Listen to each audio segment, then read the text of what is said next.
Bismillahirrahmanirrahim.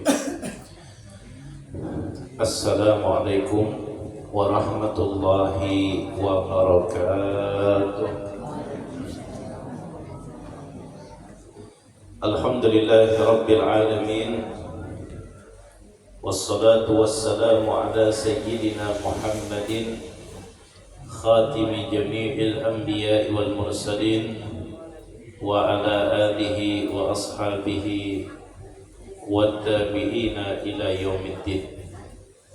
Rabbi shrah li sadri wa yassir li amri wahlul 'uqdatam min lisani yafqahu qawli. Alhamdulillah, kembali kita ucapkan syukur kepada Allah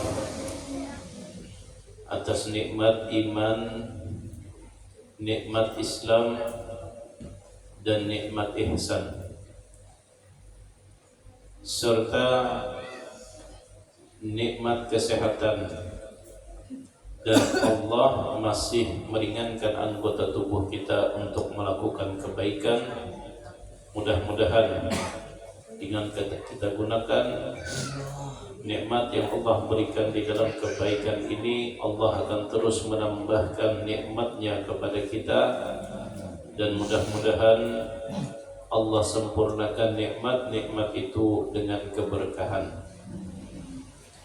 Salawat beserta salam mudah-mudahan selalu tercurahkan kepada junjungan kita Rasulullah sallallahu alaihi wasallam beserta keluarga, sahabat, kerabat, dan seluruh umat beliau sampai hari kiamat. Faslun fi fadli ta'ati, fasal yang menjelaskan tentang keistimewaan taat, tunduk dan patuh kepada Allah. Ini sudah belum minggu tadi? Belum lah. Belum. Tentang keistimewaan taat, tentang keistimewaan patuh kepada Allah, tentang keistimewaan beribadah kepada Allah Subhanahu wa ta'ala. Sebenarnya andai Allah tidak menyebutkan keistimewaan dalam setiap ibadah, kita tidak berhak untuk menuntut kepada Allah. Karena memang hakikat seorang hamba adalah patuh kepada petuanannya. Seperti itu juga dengan kita kepada Allah Subhanahu wa ta'ala. Ketika Allah Subhanahu wa ta'ala memerintahkan kita, maka tugas kita wajib tunduk, patuh, taat kepada Allah, sekalipun tidak Allah jelaskan keistimewaan dan kelebihan perintah itu. Namun kata Imam Al-Ghazali, di sini Imam Al-Ghazali menyebutkan keistimewaan berbuat taat.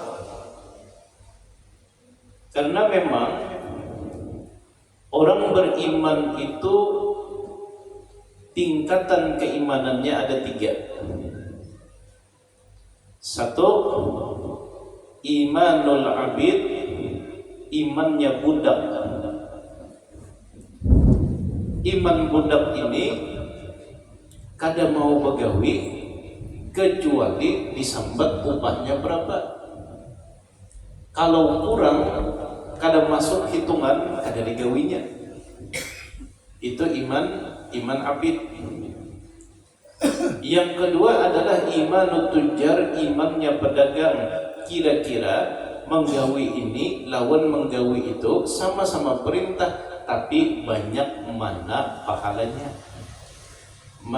banyak mana balasannya. Itu iman at-tujar, imannya pada pedagang. Yang ketiga, imanul mukhlisin, imannya orang-orang yang ikhlas. Ketika diperintah oleh Allah salat, sembahyang,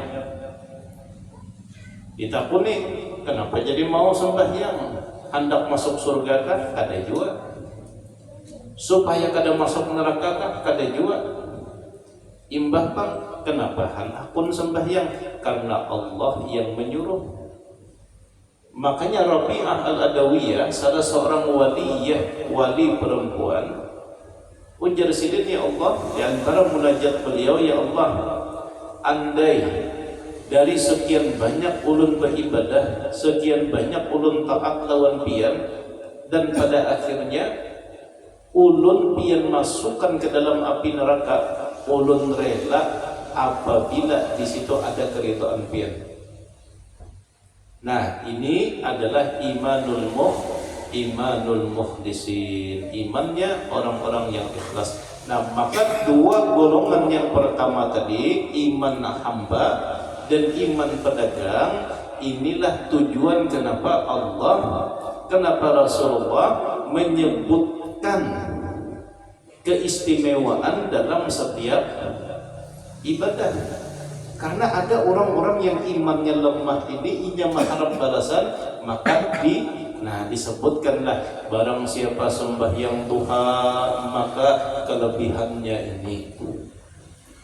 Inya amunnya kada disambat kelebihannya, balasannya kada digawinya. Di antara kelebihannya rezeki lancar, di antara kelebihannya urusan lancar, di antara kelebihannya nilainya sama dengan 360 sedekah. Barang siapa salat sunat isyraq 2 rakaat, maka keistimewaannya sama dengan berhaji dan berumrah sempurna nilainya. Nah, orang golongan imannya hamba dan imannya pedagang ini, kalau kada disebutkan balasannya, ini bisa kada menggawi.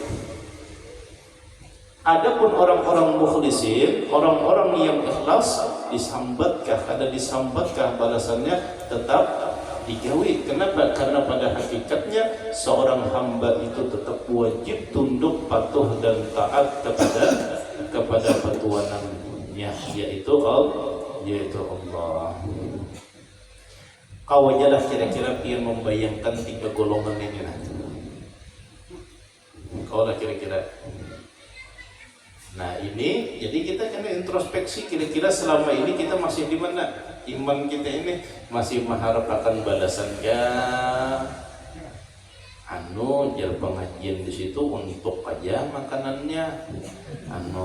Banyu teh, kopi, amunya ada lebihan duit nukar susu. Amunya di situ nasi kotak hitam aja. Maka dapat api sebuting. Masya Allah, bagus. Turun ke pengajian tuh bagus. Ada tujuan bagus juga, tapi tingkatannya masih di bawah. Artinya kan jangan disambat. Oh, ini salah ke pengajian mengharap ada bujur. Inya hakun turun ke pengajian itu kan bagus sudah. Itu bagus daripada seorang bersandar di tiang listrik gawian sebenarnya. Duduk di bangku, urak tantaran munjun. Oh,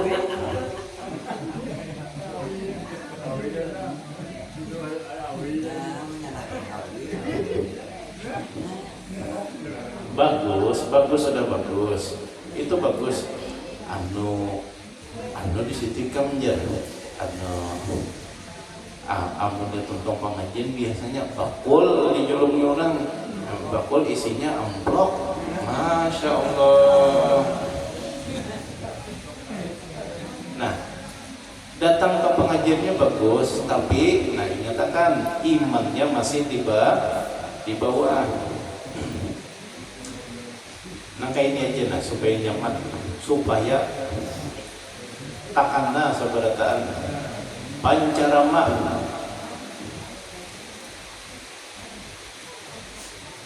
di kiau urang datang bulik ada di amploki orang sampai ke rumah, padahal pas bulik itu begini sudah berjalan lah. Kalau tidak dikawai orang di belakang orang pada ingat kan, misalnya sampai ke rumah pandang sambil duduk masih bersangka baik masih pindahnya minggu dihadap double kong dapat kali 2. Sekalinya minggu dihadap sama lucung juga, sambil bulik bergaru kepala ini tidak modal bensin habis mendatangi awak uyuh waktu terbuang. Hitung-hitungan sudahnya nih, datang ketiga kali yang asalnya bersurban bakopiah amunnya ketidak jauh diamplok orang aduh sabaharat bersurban bakopiah kan jadi bakopiah ada di julung orang juga. Bahjanya nih pinanya dasar panitianya nih pengurusnya kada ingat minggu keempat datang juga masih upiahnya bebarkot pulang pakai kiris. Kalau bang lah di masjid itu ada kes mama anu nih mamplokin yang berkiris jauh disindir-sindir di upiahnya diolahnya barkot sawat kada melihat juga sekalinya dasar lucung sama sekali. Minggu kelima anulah aku sakit parut tiga mano kaulah mencarikan ganti yang lain. Minggu ke-6 sakit kepala, minggu ke-7 sakit gigi. Hitung-hitungan tadi di julung orang kata sekalinya lucung 4 minggu lucung.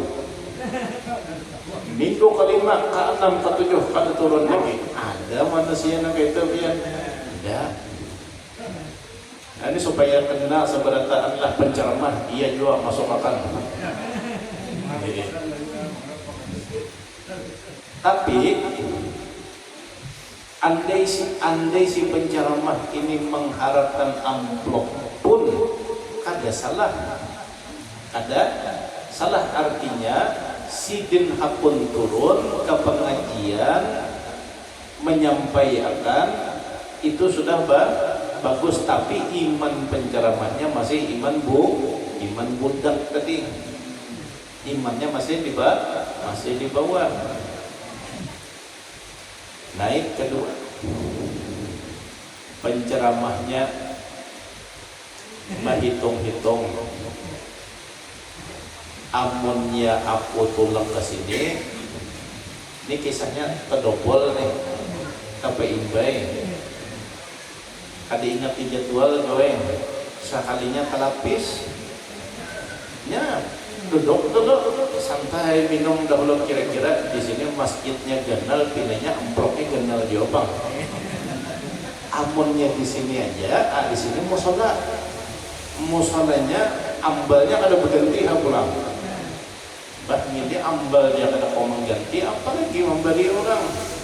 Ini hitung-hitungan di situ. Man yang terkenal di sini untuk aja. Nah di situ nasi kotak lawan duit misalnya nila misal mana nih yang terkenal?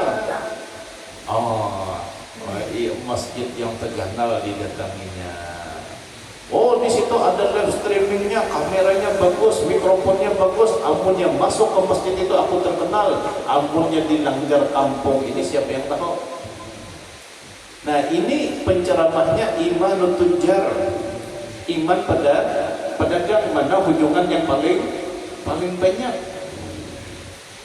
Nah yang ketiga penceramah yang imannya imanul mukhlisin, imannya orang-orang yang ikhlas. Diamploki orang terima, orang kada ingat mengamploki apa? Nabi Muhammad itu menyebut nah. Orang memberi sambut, ya kada.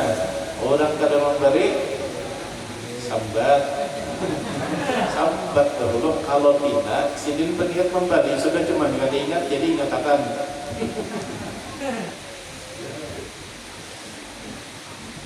Nah jadi diamploki orang datang, kada diamploki orang datang.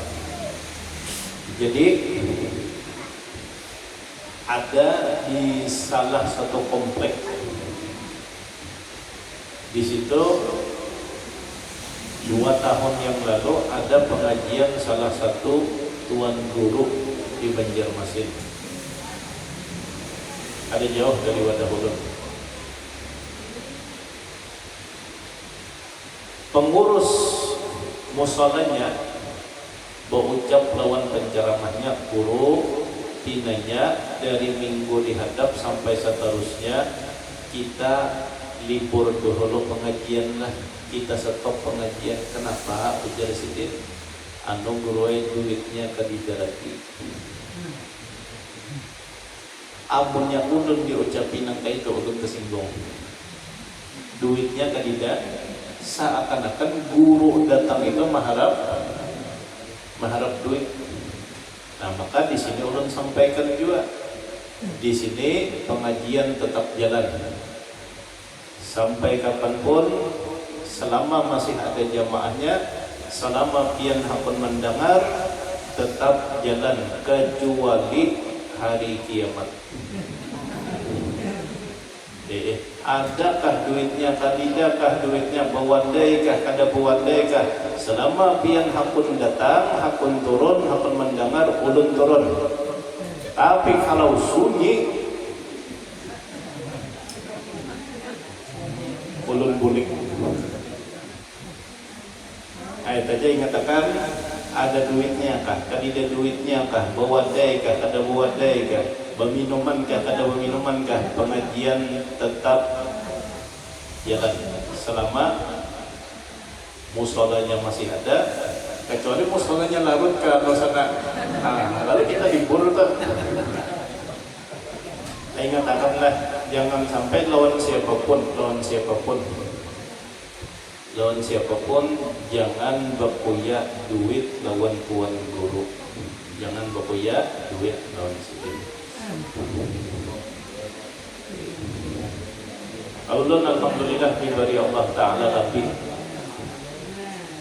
Ada di sini di lain. Ada aja jalannya. Ya kalau hidupnya ada aja jalannya.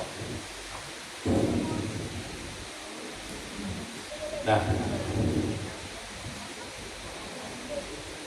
kenapa Allah Ta'ala sebutkan keistimewaan menuntut ilmu, keistimewaannya ini dosanya diampuni sampai ikan-ikan yang ada di dalam lautan itu memintakan ampun, malaikat menyelimuti dengan rahmatnya, disebutkan oleh Rasulullah supaya bubuhan yang pengoler itu hakun duduk di majelis ilmu.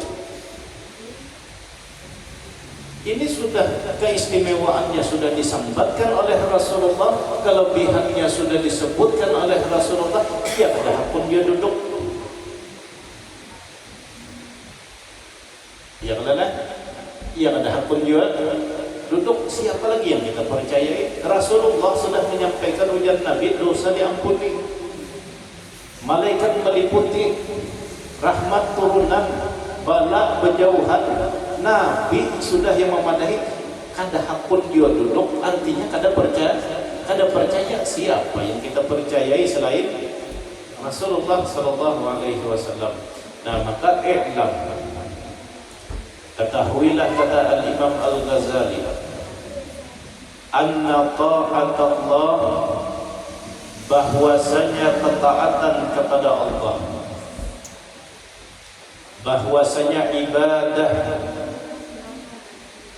jama'ul khairi kullihi, adalah sumber seluruh kebaikan. Yang hendak bahagia di dunia, ibadah. Yang hendak selamat di dunia, ibadah. Yang hendak selamat di akhirat, kuncinya adalah ibadah. Makanya di dalam hadis Rasulullah sallallahu alaihi wasallam,